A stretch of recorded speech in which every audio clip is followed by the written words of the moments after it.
rhomboid push-ups. If you don't like being on your knees, you can put a folded towel underneath there to give you a little bit extra cushion. You can roll up a mat, works pretty well too. And just keep in mind that there's a lot of different planes that you can align yourself on. Don't stress out if you're missing 1 or 2 or 7. But I will list all the things that you can be thinking about right now. The first one is shoulder position, that the scapula are down towards the hips, the pelvis is untucked, the ribs are up, the elbows are rolled in towards each other so that the elbow pit points towards your middle finger and the elbow proper points towards the tops of the thighs. Let your head and neck hang, let your jaw relax, right? No need to keep tension in the neck.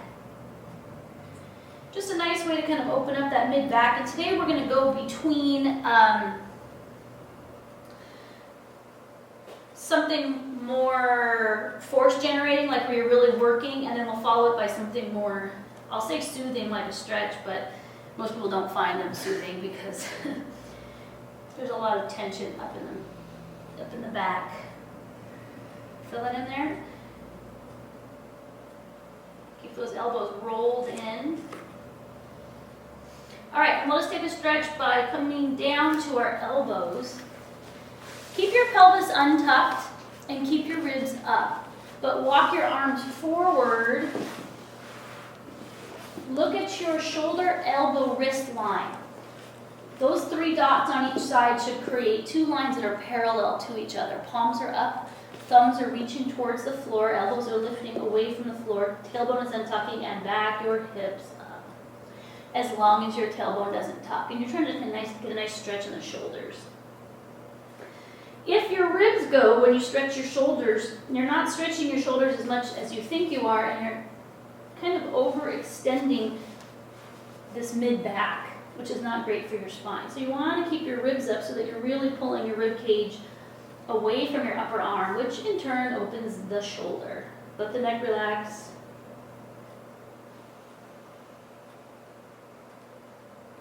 All right, let's come up again. Thumbs stretch out towards each other, middle finger points, I call that north.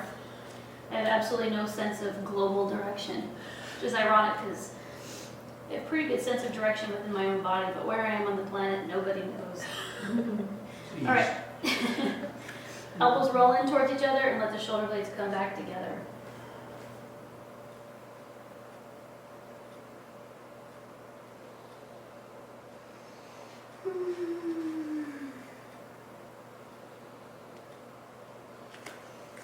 Are your hands cupping the ground? No. Oh, good.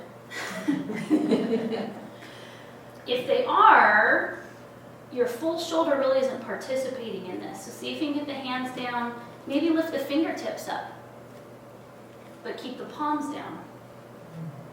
Kind of similar to keeping the foot down, but not gripping with the toes.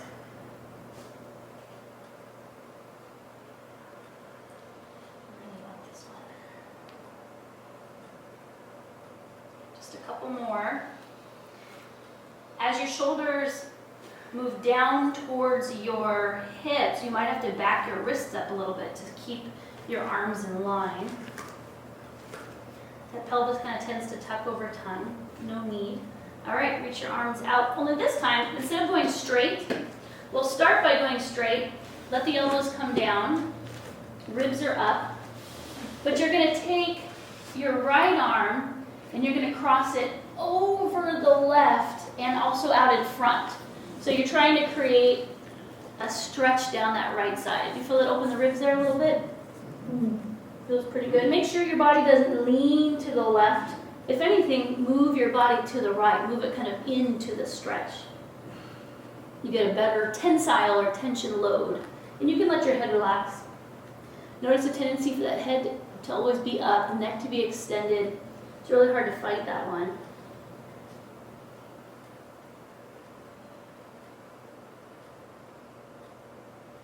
All right, and how about the other side? Just bring that right arm down, and then reach that left arm. It's like diagonal. It's a big diagonal reach. Move your body towards where that arm just came from, so towards the left if you stretched your left arm out in front of you.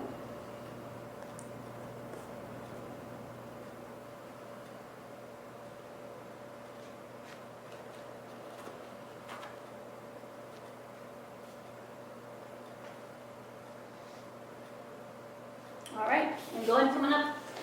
One more round, folks. Spread your fingers.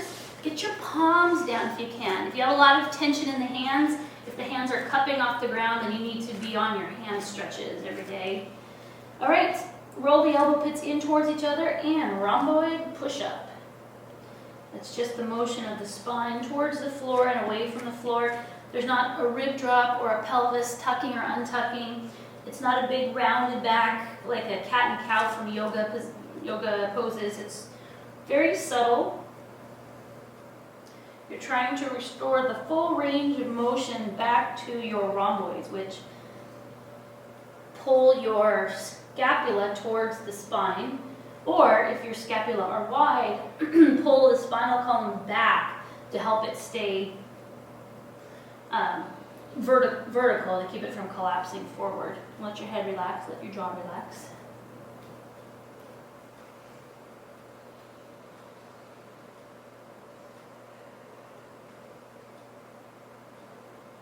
All right, I'm going to try a couple more of those. You can too. After you're done, we're going to go back to that side stretch, but we're going to change it a little bit. So you'll come down onto your elbows. Last time we reached diagonally, we're going to do that same thing, only we're going to reach diagonally with our palm up. So it's a little bit different. In addition to having your palm up, try to get your thumb down towards the ground as you pull your hips back and away from the shoulder. You can let your right ear rest on your arm. If you can feel that stretch in your right rib cage right now, try to take a breath into that stretch, meaning try to get your breath to inflate that part of your body just a little bit more. Ideally, these ribs should be rotating with every breath, which would help us maintain better bone density of the ribs so they weren't so susceptible to fractures. Lean your body to the right. Not just your hips, but your shoulders too. Kind of like roll to the right to get in there. All right, try the other side. So the arm that you're reaching diagonally with should be fully extended, meaning you don't want to keep a bend in your arm here. You're reaching, your elbow might even come up off the floor as you do your first reach. Palm is up, thumb is turning down towards the ground, and you'll back your hips up towards your feet. You're not going to lean towards the right. If anything, kind of move your hips and your ribs to the left, almost like you're rotating your torso back down. It's very small. Visibly, you're not going to see very much, but you should feel it.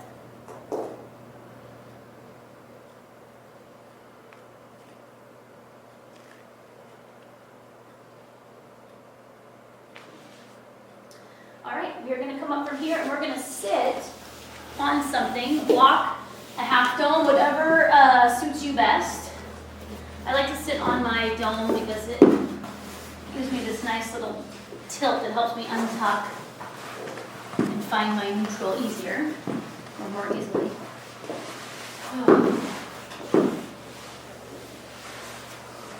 You can sit however is comfortable, but if you do sit cross-legged like this, I'll cue you to switch your feet so that you can work on a little bit of hip, quadricep, ankle stability or mobility while you work on your shoulders. So I'm going to have you reach your hands around so that your fingertips find your scapula or your shoulder blades. You'll probably have to bring your hands up higher than you realize to find those bony edges.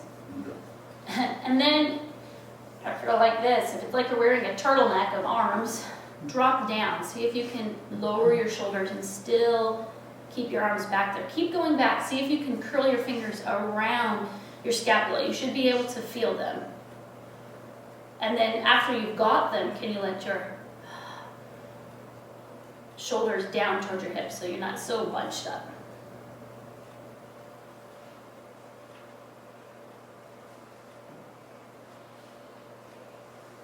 All right, now can you do this, but reverse your arms. Now your other arm is on top. This way feels weird, right? Whoa.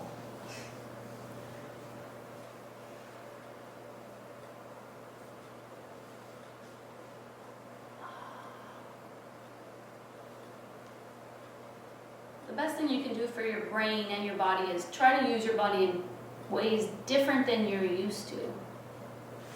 If you start observing, you'll find that you always sit in your driver's seat exactly the same way. You always put your hands or rest your elbows in exactly the same way. You have a position. You can let that come out. Let's take your left arm and reach it up to the nape of your neck. Can you get your fingers just to the nape of the neck would be the first goal. Now you're going to put your other hand on your sternum or on your ribs, and you're going to keep this down. Real important, because this is going to want to go up. This chest is going to want to lift, and when the chest lifts, it takes the rib cage with it. And since the rib cage is attached to the spine, it takes the spine with it. So we don't want our spine to go anywhere. We want our spine to stay neutral. Can you use your other hand, though, to bring the elbow back so it lines up more vertically without lifting the chest? So the chest stays down, and you pull just the arm back.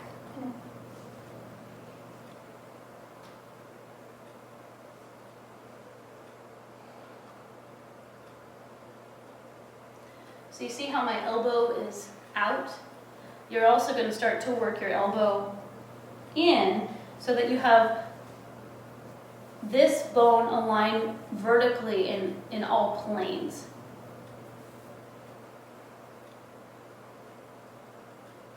Keep checking the chest, drop the chest. If you're really mobile and you're like, hey, this is no problem, check your shoulder blade. Make sure your shoulder blade is down your back. You see how the shoulder blade starts to want you to hike up? Mm-hmm. Or this, you see my torso?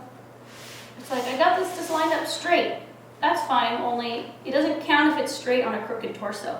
So you have to bring the torso straight and bring the arm straight. All right, how about letting that out? All right, should we try the other side? So you'll just reach back, just try the nape of the neck first. So you're not reaching down the back, you're just like, you have an itch right at the base of your skull you want to get.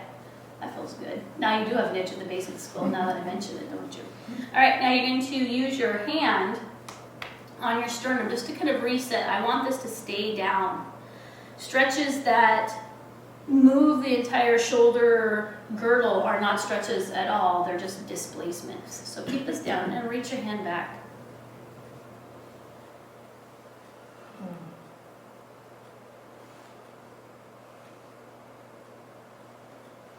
So there's a lot of different ways to steer the upper arm. There's in towards the body, and then there's back. But you're not really trying to get to any one end position, you're just trying to get to as close as you can and still get, quite a bit of sensation up around the shoulder. Shoulders are a trippy joint. It's really cool. Scapula down, shoulder blades down, ribs not shearing to the right or to the left, but keeping themselves at their neutral.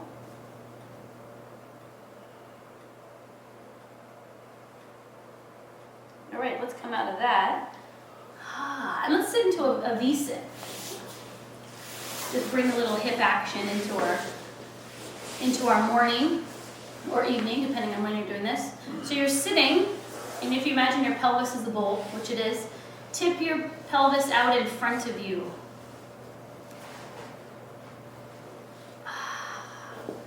So limiting factors of this exercise would be tight hamstrings, tight groin. The higher you bring your pelvis in altitude, the less tension it places on your hamstrings. So if you're like, this 3-inch block isn't working for me, sit on a couple pillows. You can sit on a bolster, something that gives you a lot more height will make this more comfortable and more doable.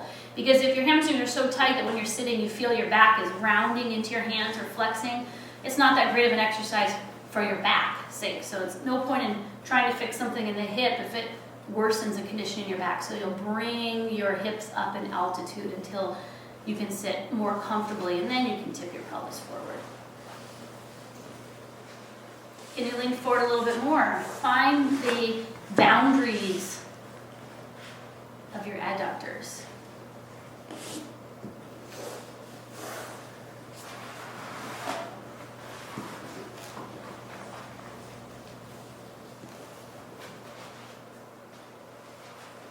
Pretty good, yeah? Yeah.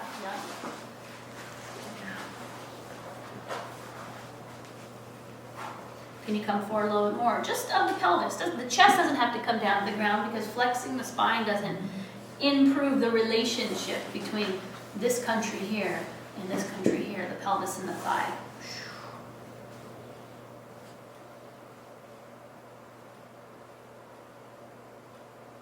All right, you're going to come on up and you're going to cross your legs, only this time you're going to cross in the opposite direction of last time. If you can't remember which one you did last time, a little note, you always do your most comfortable side by default, so you should probably just do the uncomfortable side right now.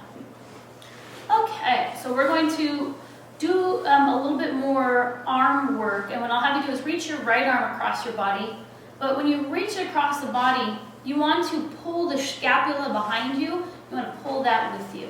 So you're really on the back side creating width by bringing your arm across. It's more about what's happening behind you. What you want to make sure though is that you didn't rotate your torso. So the torso stays neutral. So you'll bring your arm across by moving your scapula away from your spine. You keep the shoulder down. You're not pulling on the lower arm because all that does is extend the elbow and it ends the stretch here. So instead we work with the humerus or the upper arm. I like to kind of cut my arm around this way. So since I like it so much, I should probably do something different. Okay, how about I'll cut my arm this way, and you're going to pull it out. You're creating a traction, a line of traction. I went back to the old way. It's so much easier. Okay. Dang it. Taking your own medicine is hard. Watch that the shoulder doesn't come up. Watch that the arm doesn't roll in. You're externally rotating. So put your hand up here around the upper arm and turn it outward as you bring it out from the shoulder. And then drop your left ear towards your shoulder, left shoulder, at the same time, so you're getting a nice stretch perhaps down one side of your neck, making sure that when you bent the neck, you didn't also drop the torso. Can you back the chin up towards the spine as you drop your left ear towards your shoulder? Can you chew gum? Can you keep a neutral pelvis? Can you wiggle your jaw around a little bit? Yeah. All right, let's try the other side. Actually, just sit for a second with your shoulders relaxed and see if you can feel the difference one side to the other. Oh, just slight. All right, same thing. Left arm reaches across, but that reach is happening as your shoulder blade widens away from your spine. You can hold on to the lower arm to help you get a little bit of external rotation, and then pull that upper arm out. Create a line of traction. You're not trying to pull it towards your body. Okay, this isn't traction. Pulling it this way is not traction. Traction is finding its range of motion and then pulling it along a vector outward from there. It's a very subtle difference, but one will get you change in a particular muscle fiber and the other will get you change in a different muscle fiber. Try to keep the ribs neutral so that you didn't twist the spine. Don't hike the shoulders. And then you can drop your right ear towards your right shoulder.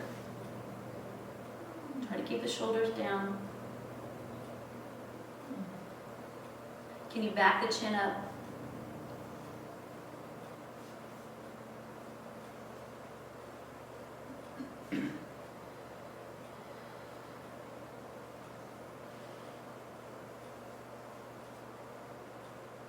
I like this one. I don't know why. I like it, but I rarely do it. It's not as subtle as pelvic listing in a store, I guess. How are you feeling after so many days in a row? Sore? I feel pretty good. You know, the 10 weeks that I took off postpartum was the longest vacation I think I've ever taken, and I just couldn't figure out how to move with 2 small kids, and you know, I was sore, and so I just gave myself a break, although I still walked every day and did all the physical movements of tending a child, 2 children in your own life. But I started to get pain, like just after 10 weeks, as many years as I've been doing this and as mindful as I am, I had pain from not doing this after just 10 weeks. You just don't maintain. You can't, you don't maintain, you have about 2 weeks to maintain strength before your body starts going back down. So you can't bank it. Unfortunately, you can't invest in your health which is interesting because perhaps it's the best model of just taking daily responsibility for everything every single day. All right, let's go ahead and come out of that and let's widen our feet back out. But just after the classes that we've done to this point, no more pain. Just, it's crazy how fast it works. And of course, the years I've been doing it, I'm sure helped with the short amount of time. But yeah, about 2 weeks before your body starts reverting to non-loaded states. Pelvis tips forward. And you want to hear something really interesting? This is what I posted yesterday because I'm working on an article about bone. Your bones are not the age you are, right? You understand that your body's constantly turning over. So your skeleton is not as, if you're 70, you don't have a 70-year-old skeleton. If you're 30, you don't have a 30-year-old skeleton. The age of a skeleton is based on how much loading is or is not happening. So you could have a skeleton that is younger than someone younger than you, or you can have a skeleton that is older than someone who is older than you. Isn't that crazy when you start thinking about it? And that's why age is not usually a risk factor for disease. We say age because we look at a group of people and go, oh, all those people are old or whatever. But most of you understand that there's people who are 70 and look a particular way, and there's people who are 70 who don't look a particular way. What is the difference? It's not their genetics, because the rate at which all of your tissues turn over is based on mechanical signals. So it's just how you do or do not load, keeping in mind that there is an appropriate load for every tissue, which is a frequency of that tissue. Overloading it is the same thing as underloading it. They both affect the rate of turnover. So it's not like more is better, just more correct is better. I find that fascinating because people don't think in those terms. You're not told to think in those terms, even though everyone kind of knows it. How's the pelvis? Untucking? Can you widen your legs 1 or 2 more inches?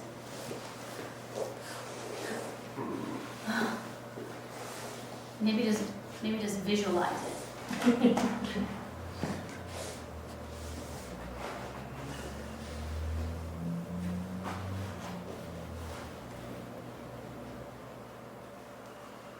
Okay, we're going to bring the soles of the feet together. So we're going to stretch the adductors a little closer to the groin.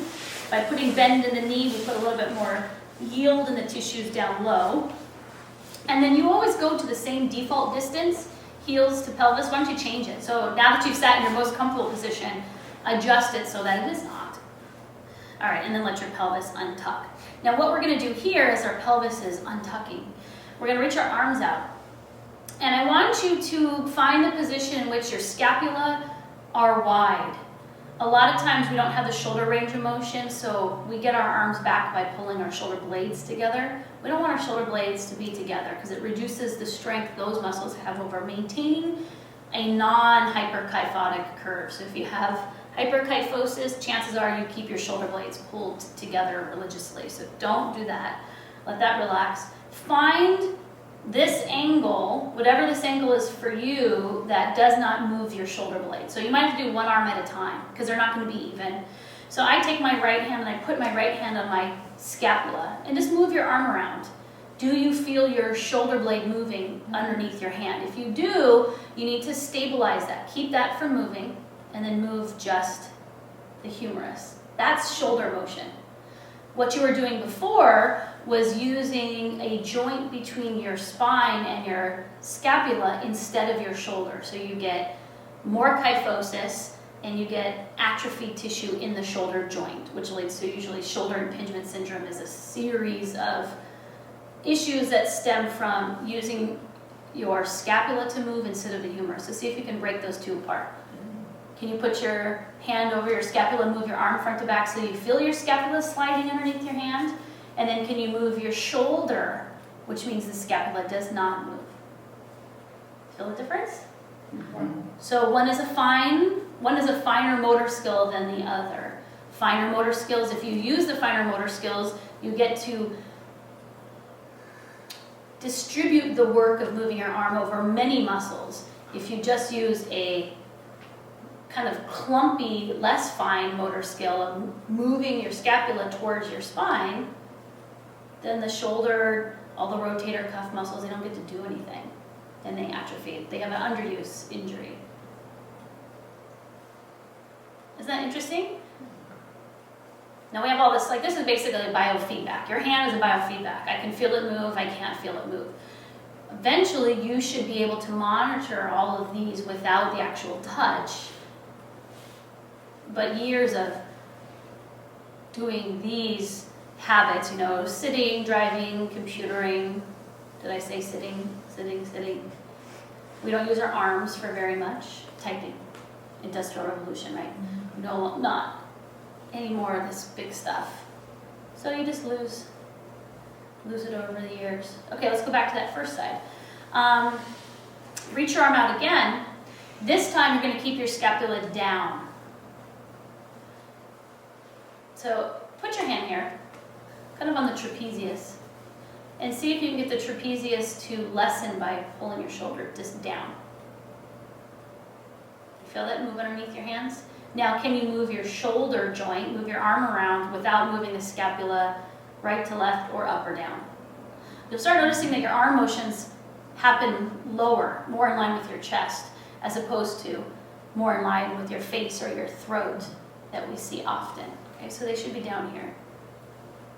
This is when you can start using your pectoralis or your chest. You have a hard time using your chest up here. So with low tone in the pectoralis, the sternum drops and presses more and more, creating more pressure in your thoracic cavity, which is not great for your heart and lungs. It affects their ability to deploy or function. All right, other side. Scapula down. Scapula wide and stable. And your hands are probably not here on the top of your shoulder. They're probably up and over on the back because that's where the scapula are. So just practicing breaking that motion up. Doesn't seem like much of an exercise. It is. Your arm, you know, has a significant weight to it, and you've never used these muscles in your shoulder, so it's quite a bit of load.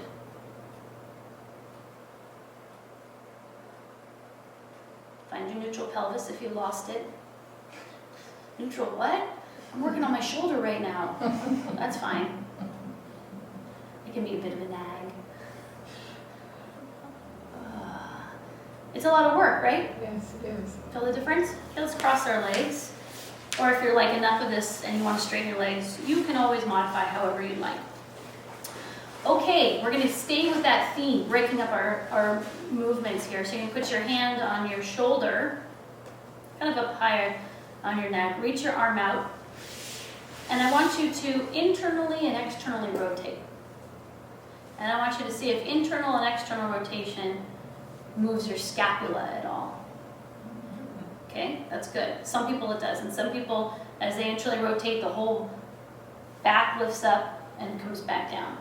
So there's turning, internal and external rotation, the humerus on the glenoid fossa, right? So that's your shoulder motion.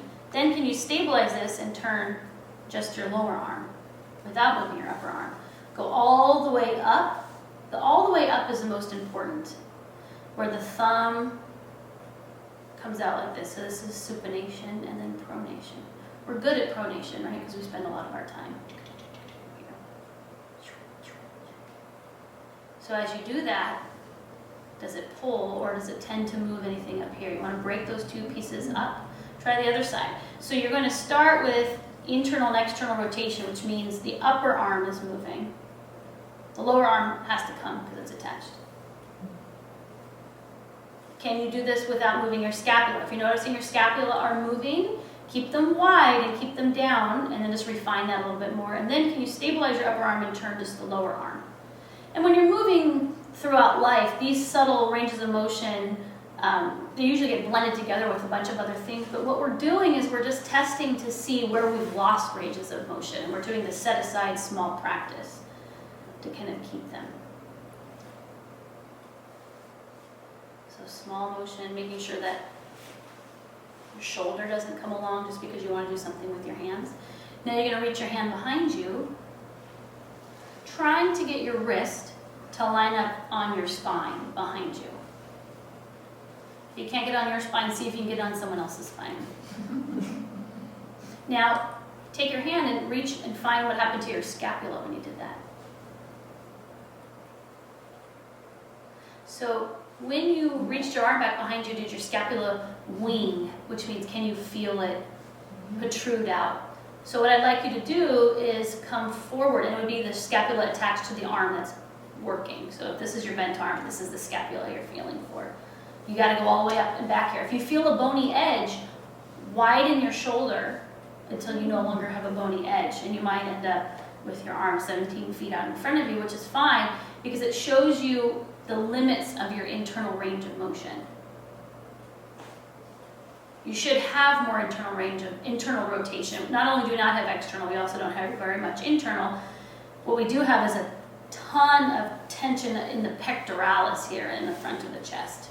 So when we stretch our internal rotation, we want to make sure we're not winging at the same time. Not pulling your shoulder blade back towards your spine, but letting your shoulder blade open so that we address just the glenohumeral joint. Now this is fun. Take your hand and flip it over. I said it was fun, fun. When you flip it over, did it move your scapula?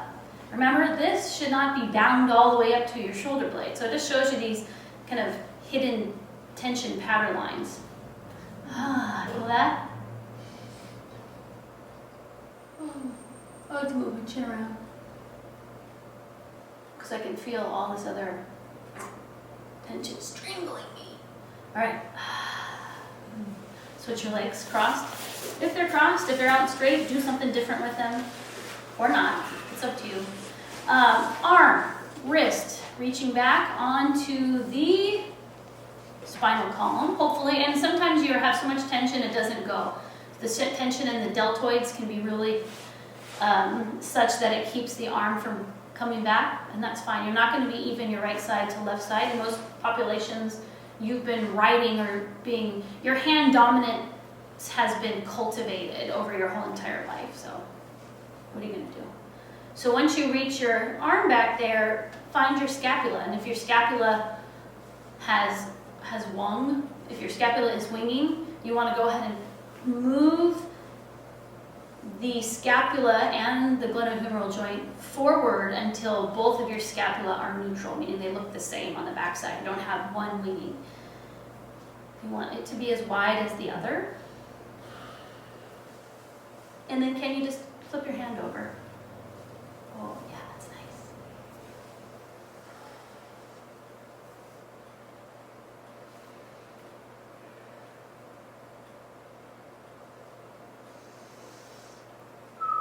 That is really good. How's your palm doing? Now, there's only one way you can turn your palm. So if your hand's not coming down, you might be trying to turn it the other way. So as your palm faces out and you're going to turn over, the thumb should stay along your back and should stay there the entire time. So let me show you. As you're here, you're going to turn so that your thumb, see how my thumb never leaves my back. As opposed to try to turn it this way. It doesn't go. It's never going to go this way. You have to bring it around this way. And then how about straighten your legs? And straighten your arms and never doing that stretch again. Just kidding. All right, nice work. You're all shoulder ready today. So practice that breakup motion. I mean, it's something that you can do taking a typing break. It's like, I just want to move all my parts. Oil can. Oil can. All right, good job.